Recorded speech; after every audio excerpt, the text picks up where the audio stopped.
Muy buenas a todos y todas. Hoy venimos a dar un repaso sobre cinemática inversa para el caso de la aplicación en ingeniería biomédica en biomecatrónica. Sin dar más vuelta de hoja, empezamos con un ejercicio. Nosotros tenemos un plano tridimensional en el eje X, Y y Z. Esto será las referencias de ejes coordenados que tendrá nuestro robot, con el que nosotros ya tendremos una guía para poder dibujarlo y ilustrarlo. También tenemos una tabla de los parámetros de Navier-Stoltenberg, que esto nos dice cómo está constituido el robot. Aquí podemos darnos cuenta que es solamente de dos eslabones. Tiene dos actuadores rotacionales, 0 actuadores traslacionales, un parámetro A anclado a cada uno de los actuadores, y lo que es un ángulo de torsión o de rotación sobre el eje X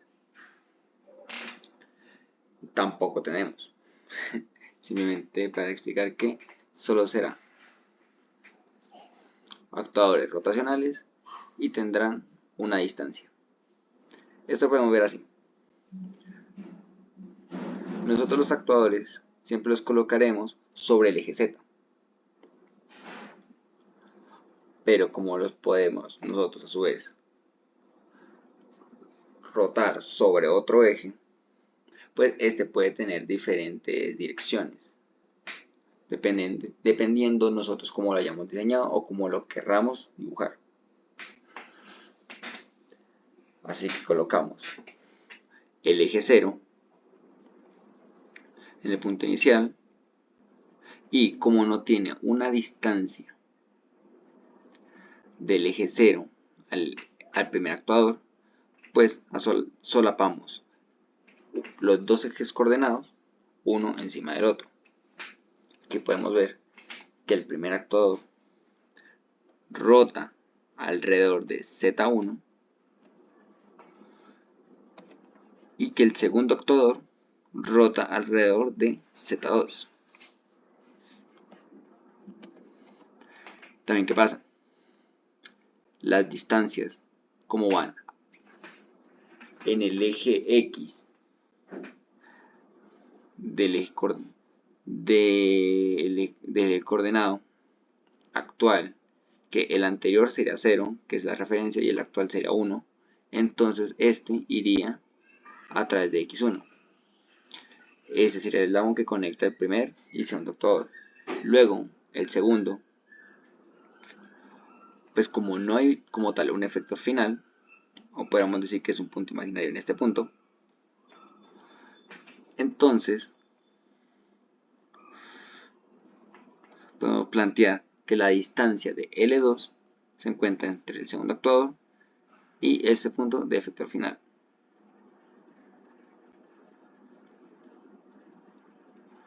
Ahora, nosotros para poder realizar la cinemática tanto inversa como directa, necesitamos tener la matriz de transformación homogénea para llegar a obtener lo que es el vector posición del efector final del robot. Nosotros vamos a hacer este proceso a través de matrices R, T, T, R. Pueden consultar en la web cómo es la organización de esto para, a partir de los elementos de la tabla de Navier-Stoltenberg, poder construirla.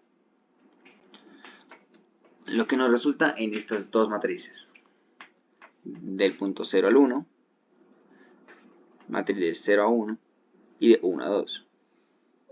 Estas las multiplicamos filas por columnas, cada una, la fila 1 con columna 1, fila 1 con columna 2, fila 3 con columna 1 y así sucesivamente. Cada fila pasa por cada columna. Va a tener como resultado la matriz de transformación homogénea total de nuestro robot. Aquí, como podemos ver, este ya es nuestro resultado. Pero le explico mejor abajo. Esto, para no verlo tan engorrioso y con tantos términos, lo simplificamos trigonométricamente.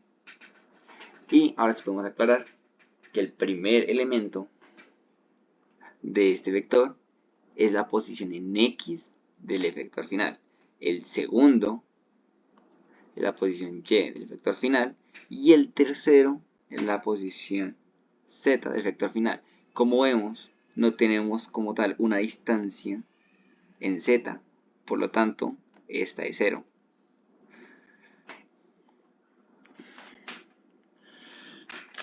Ahora, con esto, ya podemos nosotros empezar a decidir si queremos por cinemática directa o inversa.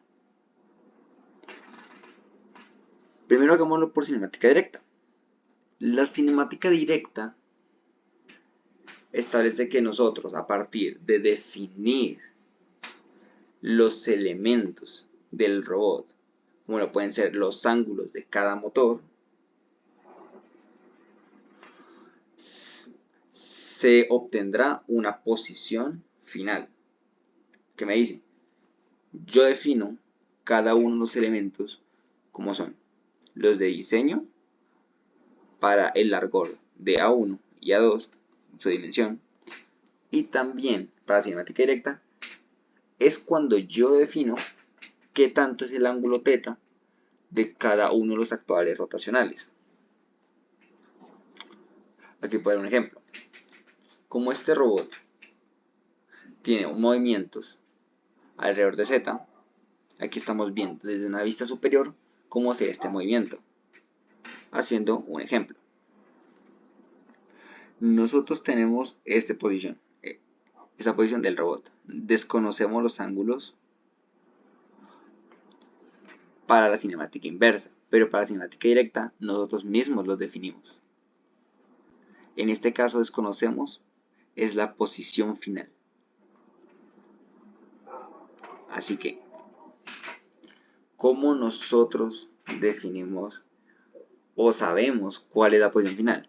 Pues como tenemos nosotros la ecuación de su posición, reemplazamos los términos y al final obtendremos su posición.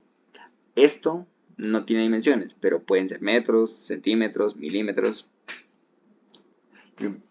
Lo importante es que a partir de los ángulos y la magnitud de cada uno de los eslabones, podemos obtener por cinemática directa su posición final.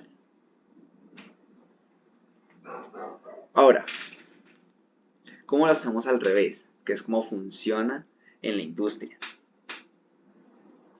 Tanto para robots, en maquinaria pesada o en ingeniería biomédica.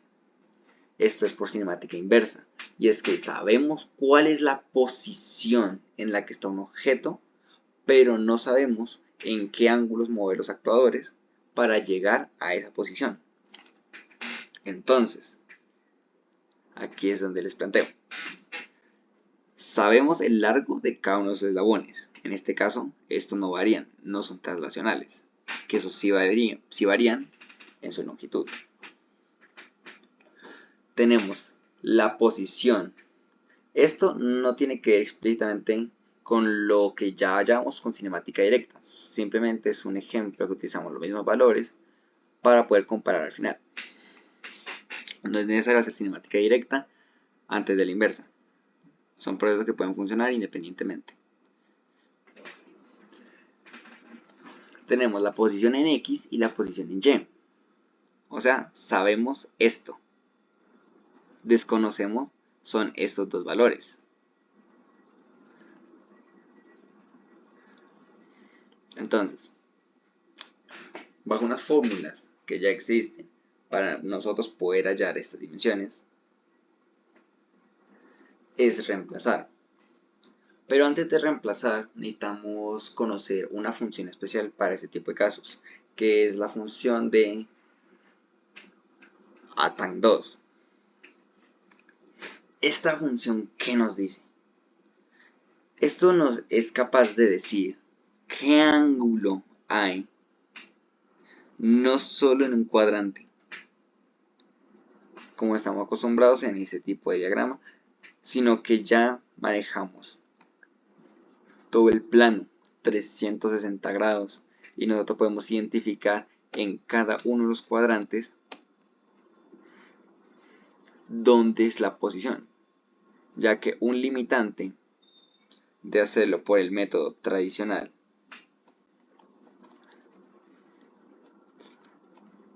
de atan, del cotangente, es que nosotros podemos tener un punto aquí en el tercer cuadrante, pero nos puede arrojar resultados en el primer cuadrante. O nosotros, suponiendo que está en el primer cuadrante o teniendo valores en el primer cuadrante, podríamos suponer falsamente que está en el tercero. La función atan2 nos simplifica esto. Ahora, esta función necesariamente no tenemos nosotros que calcularla para un robot, ya que computacionalmente ya existen funciones que hacen esto y pues es un proceso que, como exige tantas repeticiones para calcular una y otra vez la posición, pues entonces es mucho más fácil computacionalmente hacer esto, pero igualmente podemos calcularlo. Ya le explicaré cómo, o al menos para el caso del primer cuadrante. Sabiendo que está en el primer cuadrante, tenemos la primera fórmula, que es d igual a la posición de en x al cuadrado más la posición y al cuadrado menos el largor del primer eslabón al cuadrado menos el segundo largor del segundo eslabón al cuadrado sobre 2 veces la multiplicación del largor del primer eslabón por el largor del segundo eslabón. Aquí nosotros desconocemos cuáles son los ángulos θ. Nosotros reemplazamos estos valores y obtenemos el resultado del valor que es d. Pero, ¿qué es d? D es un parámetro que nosotros utilizamos para calcular θ2. Que θ2 es el ángulo del segundo eslabón y es del segundo eslabón por la rotación del primer actuador. Así que tenemos atan más o menos. ¿Y qué significa este más o menos? Eso tengo que explicarlo. Significa que nosotros tenemos dos formas de ver esto. Porque este robot, en este caso en la ilustración, tiene un codo para abajo, pero también pudo haber tenido un codo para arriba. Nosotros, como en este caso, nos vamos a guiar por la ilustración, va a ser un codo para abajo.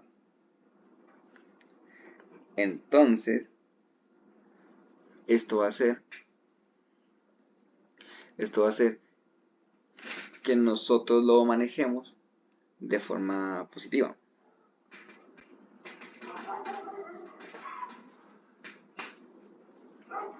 Para que nos quede un ángulo tal que así, como se muestra acá. Entonces, operamos esto, pero aún no sabemos cómo operar atan2. Yo les dije que la función atan2 servía para cuando es en los 4 planos, pero cuando es en el primer plano, aquí, sabiendo que está en el primer plano, pero asegurándonos esto, podríamos utilizar la función de arco tangente. Y esto ya nos puede indicar cuál es el ángulo del primer actuador. Ahora, Ya teniendo eso, ¿cómo sacamos el segundo? Pues el segundo, tenemos otro proceso trigonométrico para llegar a esta fórmula. Que esa fórmula es esta. De tan 2 de posición X en posición Y X y más o menos aquí también entra lo de si es codo abajo o codo arriba, y bueno, ya sabemos, codo abajo, a tan 2 de qué es, bien, A2 y seno de teta 2 no es más que esta distancia. O sea, es como si fuera la altura, si lo viéramos, si tomáramos como una superficie a 1. Y esa sería la altura que tendría en un triángulo rectángulo la posición final, vista desde la relatividad de A1. Y el siguiente es qué tanta distancia, esa distancia vertical, y la distancia horizontal, que es pues, L1 o A1, más la que suma acá, que como bien saben, es L2 o A2, por el coseno de teta 2. Aquí le tienen. Pues, le voy a repetir, como sabemos que está en el primer cuadrante, son valores positivos, que nos facilita mucho más, pues operamos viéndolos a tangente 2 como arco tangente y llegamos a obtener esos dos resultados, 30,6 y 44,6. Ahora, comparamos con los parámetros de la cinemática directa y vemos que no son iguales, aquí son 45 y 30. ¿Qué pasa? Es que en el cálculo que nosotros hicimos en cinemática directa despreciamos algunas cifras decimales y esa despreciación hizo que hubiera un cambio en los valores, pero no significa que los resultados estén mal, simplemente que si hubiéramos aumentado la precisión darían resultados mucho más exactos. Y pues esto como ya nos indica la posición, como ya tenemos la posición final y tenemos los ángulos de teta 1 y teta 2, ya es simplemente mandar las órdenes al robot como nosotros quisiéramos, definiendo o la posición o los ángulos desde el inicio, y a través de un proceso de trayectoria llegará a ese punto. Bueno, les deseo mucha suerte, ojalá, sé que no explico muy bien, pero ojalá les sirva este repaso, así es la forma en la que yo lo he entendido, y mucha suerte en sus parciales.